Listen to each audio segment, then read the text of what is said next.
Good morning, guys. I want to come on here today and share with y'all 5 things that I was doing before retirement that I will not stop doing while I am currently retired. And let me apologize in advance about any background noises. I'm currently at the Houston airport.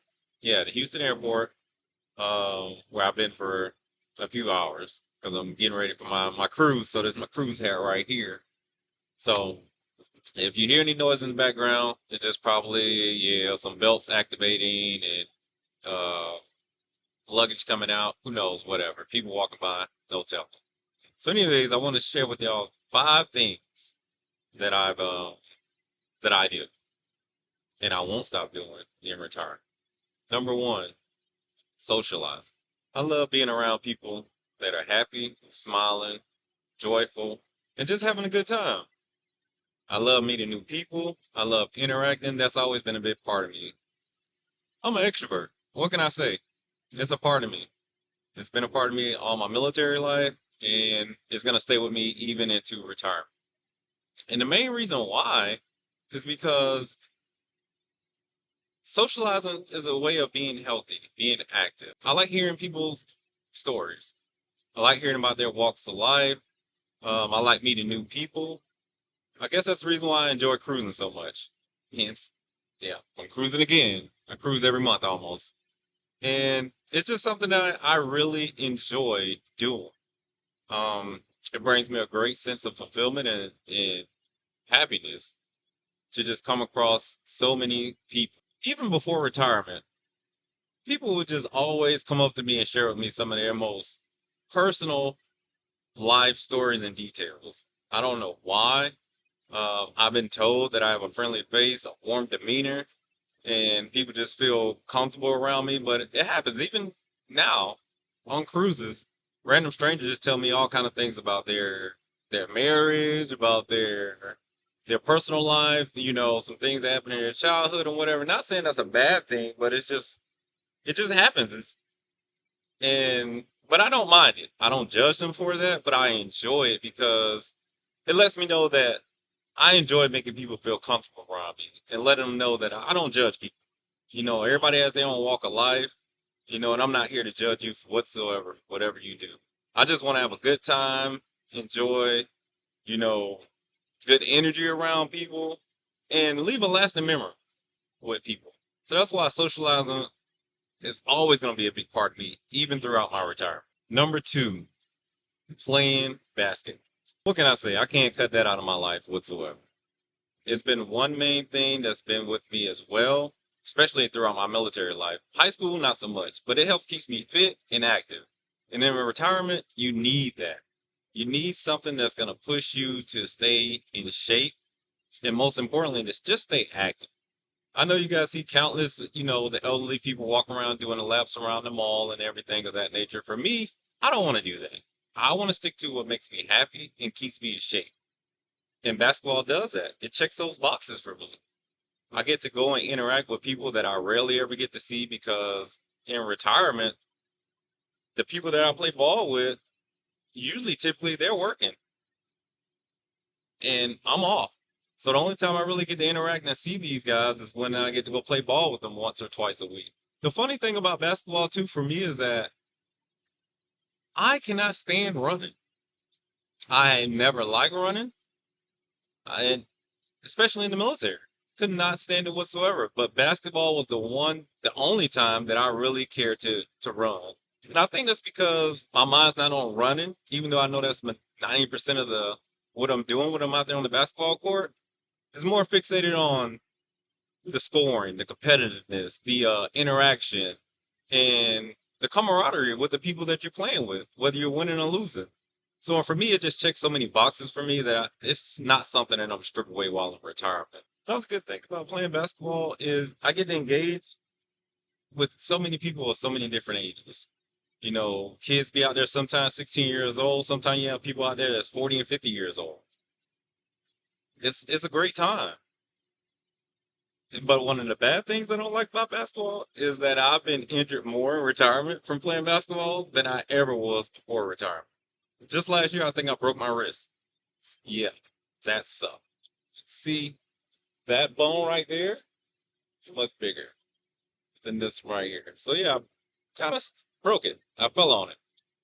That's a part of the game though. I enjoy it. It keeps me slim, fit, and active. And you gotta stay active in retirement.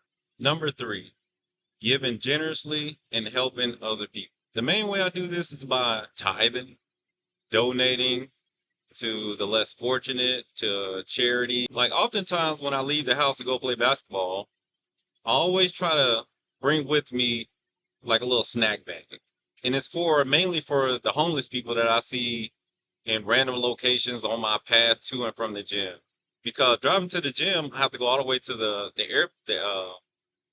Air Force Base to play ball.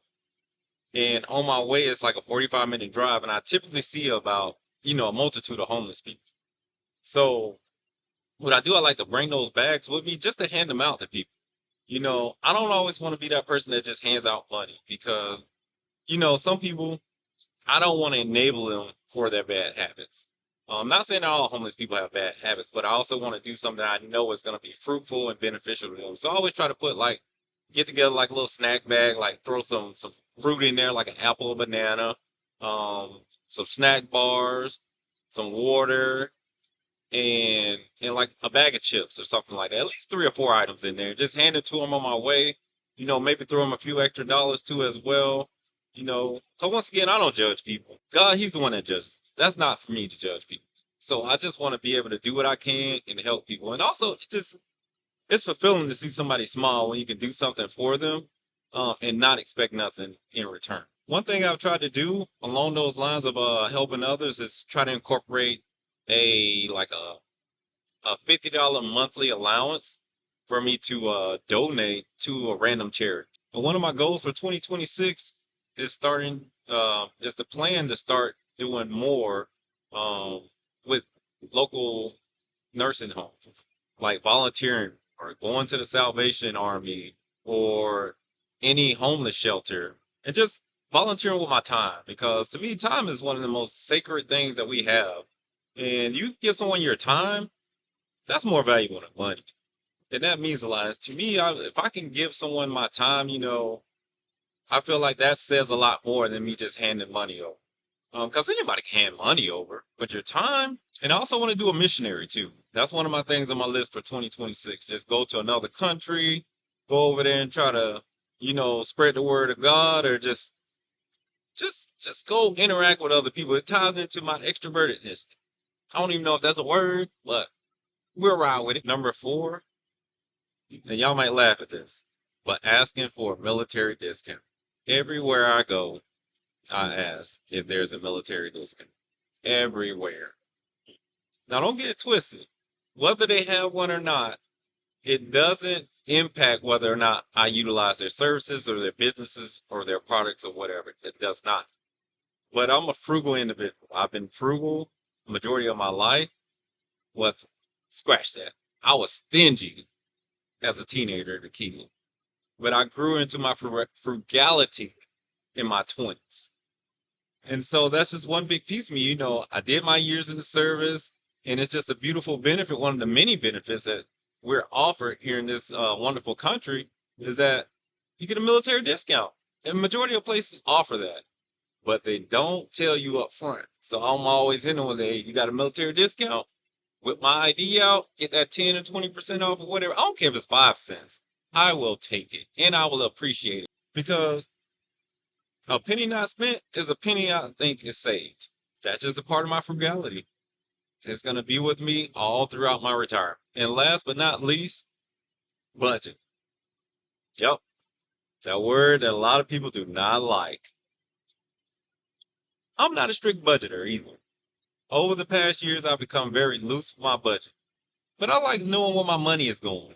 And what better way to know where your money is going than doing a budget? It gives you all that key information right there in one spot, right there in your budget. And one of the most important things about a budget is it helps ensure, or not even ensure, but it gives you insight if you have any financial leaks.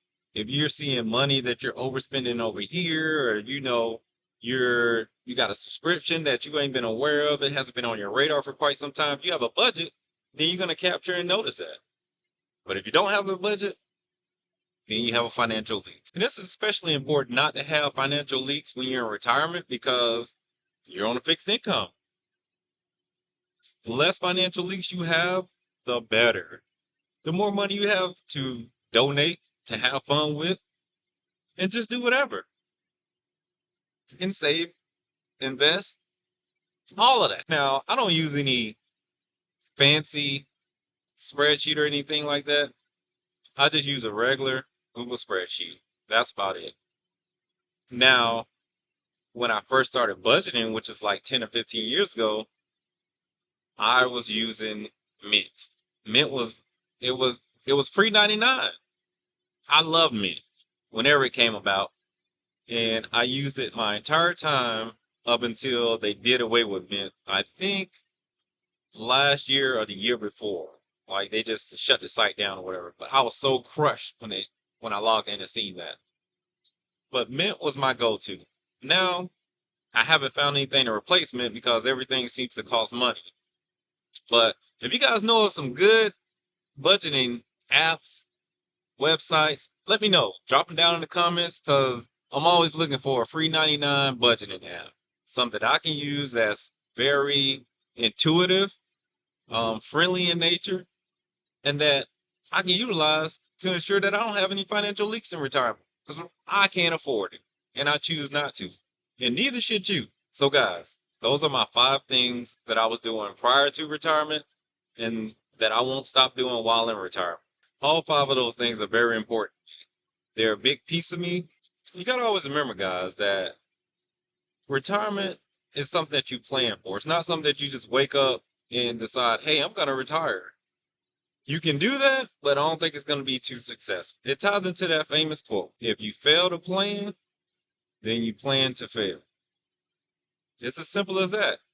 So, guys, what are some things that you will continue to do in retirement once you hit that point in your life that you're currently doing right now? Y'all take care.